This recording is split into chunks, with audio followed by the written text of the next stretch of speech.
gudoomiyaha gobolka Maroodijeex ee xisbiga mucaaradka ee wadani Xamse Ciise Cabdi oo maanta la hadlay warbaahinta ayaa ka hadlay gaari nooca iskaroogada ah oo ku dhacday wadada hormarta ciidanka debdemiska Soomaaliland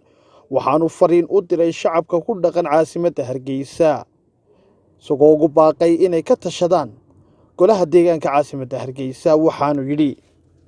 waan ka soo baxay xafiiskaygii gobolka xisbiga wadani waan ku soo socday suuqa hoose magaalada Hargeysa runtii wadada weyn oo jaam ahayd awgeed waxaan soo marnay wadada beerta xorriyadda ka dambeysay debdemiska ambarta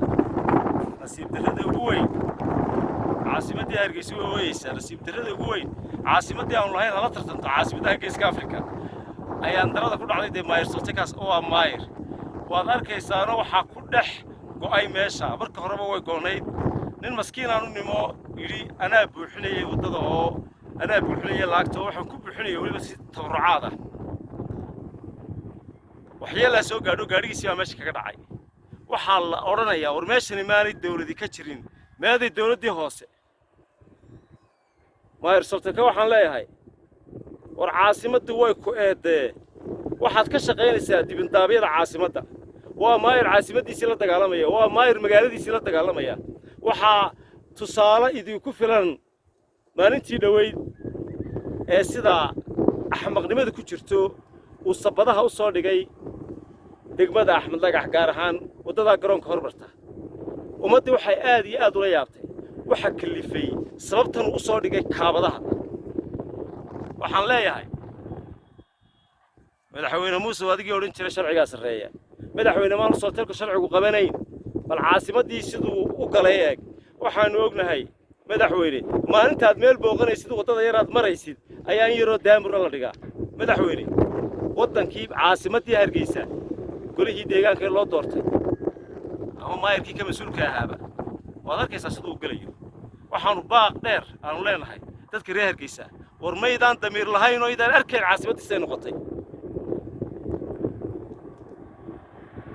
waxaan soo jeedinayaa maayirka caasimadda dhowr goor horna waan la hadlay waxa jiray markaa wadooyinkii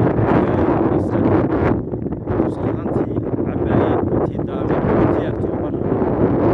kan egas waxaan ku leeyahay dadku isteedee xaafadan egas xara oo roon jiray ama xaafadan ama fooq ciisa wadada oo asada deegaanka u dhashay wadadii soo sameeyay dadkii oo isku tagay ilaa al'aankan dawladda hoose ee Hargeysa waxa laga leeyahay war kaalaya waanu dhisnay intaas kaalay qaybtiina qaato daamurkiin baa u dhiban